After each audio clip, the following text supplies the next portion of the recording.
Bienvenue sur Autocassette pour On refait les essais avec nos talentueux observateurs et essayeurs que je vous présente dans une seconde. Nous allons parler d'une petite citadine baroudeuse née en 1970 au Japon et présente en Europe depuis une vingtaine d'années. Il s'agit de la Suzuki Jimny. Nous sommes avec Stanislas Laroumet, bonjour. Bonjour. Automoto, Pierre de Villeneuve, Europe 1, bonjour. Bonjour. Mélina Priam, l'Autojournal, bonjour. Bonjour. Jean-Christophe Lefebvre, Flottes Automobiles. Bonjour. Et Jean-Michel Normand, Le Monde. Bonjour. Jean-Michel. Mélina, j'ai lu beaucoup de papiers sur cette petite voiture. Mini Mercedes classe G, faut pas exagérer ou c'est pourquoi pas?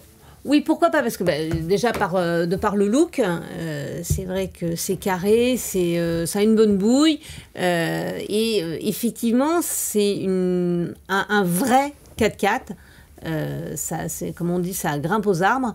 Après, il faut quand même être bien dans la cible pour utiliser ce genre de voiture, parce que moi, le Jimny, ça me fait craquer, ça me fait rire. Maintenant, c'est une voiture. Sur des chemins de terre, c'est très bien. Sur la route, c'est un petit peu plus compliqué. Les qualités routières, même si cette génération a fait d'énormes progrès par rapport à la précédente, ça reste un véhicule un peu rustique. On n'est pas du tout sur la même longueur d'onde que les SUV type Capture. Voilà. Non, mais c'est pas vraiment polyvalent comme voiture.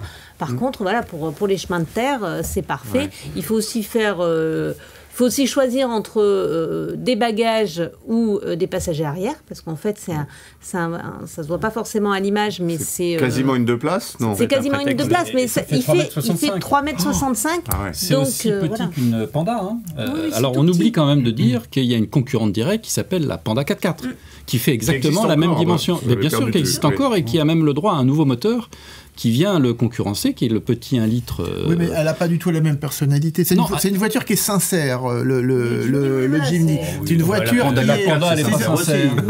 Non, parce que c'est une voiture qui ne triche pas. Elle a une boîte courte. Elle a un moteur qui a beaucoup de couple, un petit moteur qui a beaucoup de couple, ce qui lui inflige encore une fois un malus qui est quand même assez important, puisque c'est 2 940 € de malus sur un prix de 17 250. C'est vrai que ça fait un peu cher, mais là on sait que c'est une voiture sur laquelle il faudra un peu sans arrêt corriger la trajectoire.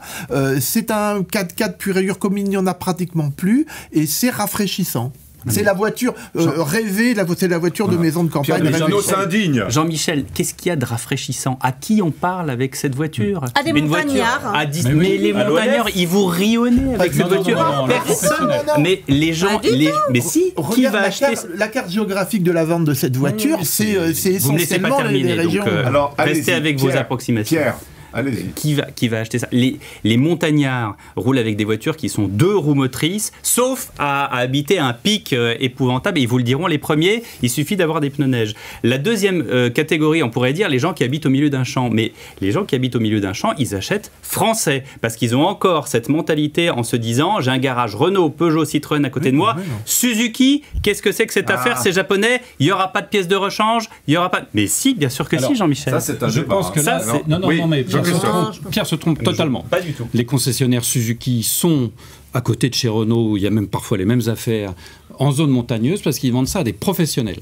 Les professionnels et l'ONF, d'ailleurs, il y a 3 ans, l'ONF a acheté 150, peut-être même 200. 200. Ben oui, non, mais parce que ça passe partout. C'est un outil, c'est pas une berline pour aller au sport d'hiver. C'est un outil de travail. Ça se vend à des professionnels qui ont besoin. Donc c'est un outil de travail, c'est pas une voiture généraliste. Non, pas du tout. Non, c'est pas polyvalent. C'est rafraîchissant. Suzuki comme Fiat, ils sont très contents d'en vendre dans les zones montagneuses. Et pas seulement. Après, il y a, on va dire, 20% de la clientèle qui sont des passionnés de 4x4 et qui vont dans des clubs et qui achètent ça pour le look. Les autres, c'est des outils... Oui. Les autres de niche. Mais connectivité au rendez-vous, tout ça, c'est modernisé. C'est anecdotique, mais c'est vrai qu'en plus, Suzuki a mis un peu d'équipement dans cette nouvelle génération. Il y a tout ce qu'on retrouve maintenant. Il y a un GPS, il y a des aides à la conduite comme dans toutes les autres voitures. Mais c'est vrai qu'à bord d'un Jimny, ça passe au second plan. Mais là, c'est même pas un marché de niche, c'est en dessous du C'est une niche, non? C'est une petite niche. C'est une litière.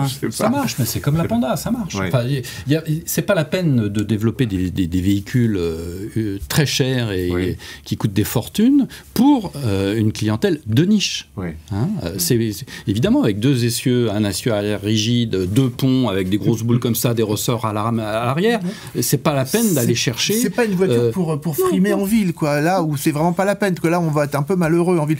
C'est pour ça que je dis que c'est une voiture qui est spontanée, qui est sincère et qui, c'est 1 millier de voitures. Il y a voilà, hein, ça fera peut-être un peu plus là parce que les moteurs ont été modernisés et puis qu'elle a un look un peu rigolo et des couleurs marrantes. Mais voilà, quoi. Stanislas, vous la trouvez vachement sympa. Ah, moi j'adore. Je trouve que ça. Je suis complètement d'accord avec Jean-Michel. C'est que ça.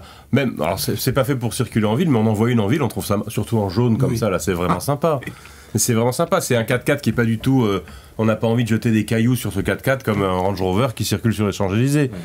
Certainement, mais enfin, on va pas débourser 17 250 € avec 3 000 € de malus pour rouler en ville. 20 000. Non. Ça nous fait 20 000 au total. C'est bien le problème. De voir ce qu'on fait de son argent. Résumons-nous, à part la Fiat Panda, elle n'a pas de concurrente. Hein.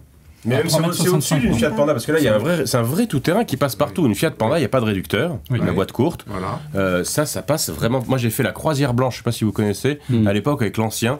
C'était les types me disaient, mais tu vas jamais pouvoir passer. C'était incroyable, on passait partout. Ouais. À l'époque, il y avait la Nive, qui était un peu dans le même genre. Ah oui, il y avait l'ADA, oui, effectivement. Non, il y a un Duster à la rigueur, qui est pas cher, qui a une première courte. Première boîte de vitesse avec une première courte. Bien, longue vie à cette Suzuki Jimny, donc. Hein. Merci.